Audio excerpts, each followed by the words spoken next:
লোকসভা নিৰ্বাচনৰ দিন যিমানেই চমু চাপি আহিছে সিমানেই যেন আকৰ্ষণীয় হৈছে নিৰ্বাচনী প্ৰচাৰ। তাৰে লগত সংগতি ৰাখি ঢিং সমষ্টিৰ বৰভেটিতে কংগ্ৰেছৰ কাৰ্যালয়ৰ শুভ উদ্বোধন কৰা হয়।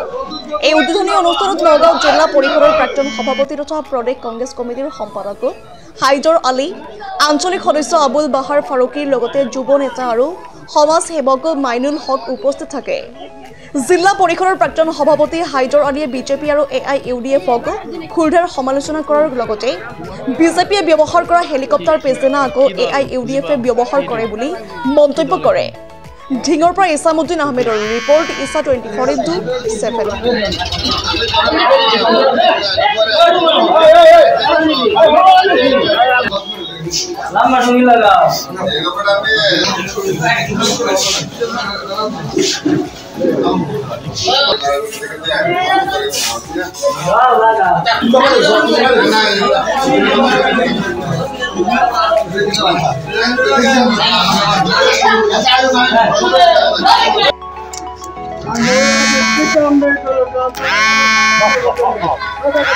মিছা কথা এটা কৈছে। আপোনালোকক এটা কথা কওঁ, আপোনালোকৰ জৰিয়তে অসমবাসীক জনাব পাৰিছোঁ, আমাৰ যে ঢিঙৰ বিধায়ক আমিনুল ইছলাম, এইটো কংগ্ৰেছ মানুহে ভোট দিয়াৰ কাৰণে যোৱাবাৰ বিধায়ক হৈছে।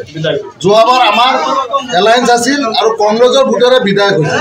গতিকে এইবাৰ তেখেতে যিটো ভাবিছে এইটো কেতিয়া নহয়। আপোনালোকে যোৱাকালি দেখিছে AIUDFৰ চিফ বদৰুদ্দিন আজমল ডাঙৰীয়াক পহুকেইটা দিছে। গতিকে এইবাৰ ঢিং সমষ্টিত আপোনাৰ AIUDF একো ফেক্টৰী নহয়। আৰু বিজেপিৰ কথা যদি আপোনালোকে চাই, 2,000 সংখ্যালঘু পালি নেতা বিজেপিত গৈছে, কিন্তু আম ভোটাৰ বিজেপিত যোৱা নাই। আমি গাঁৱে গাঁৱে ঘূৰি আছোঁ, আমি ৱাৰ্ডে ৱাৰ্ডে গৈ আছোঁ। গতিকে আমি ইয়াৰ পৰিৱেশটো বুজি পাই আছোঁ। গতিকে প্ৰত্যেক মানুহ কংগ্ৰেছমুখী হৈছে আৰু সকলো মানুহক কংগ্ৰেছত ভোট দিব, তাত কোনো সন্দেহ নাই।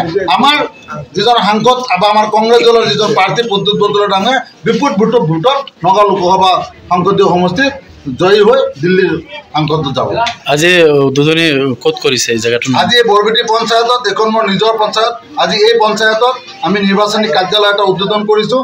ইয়াত আমাৰ কালি সাংসদ ডাঙৰীয়া কালি ইয়াত আহিব। গতিকে আপোনালোকৰ জৰিয়তে সকলো আমাৰ কংগ্ৰেছ কৰ্মী ৰাইজক কালি 4টা বজাত ইয়াত উপস্থিত থাকিবৰ কাৰণে অনুৰোধ জনাইছোঁ। কালি সাংসদ ডাঙৰীয়া ইয়াত আহি উপস্থিত হ'ব। ক'ত যাব ক'ত? এইটো বিজেপিৰ আপোনালোকে জনা নেকি ষ্টলমেনত চলিছে?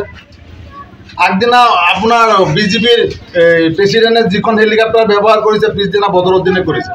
গতিকে এইটোতো চবেই জানে। এইবাৰ বাকী AIUDFৰ বাকী আৰু মুছলিম মানুহক দিব নোৱাৰে। এই আমিনুলে আৰু টেঙা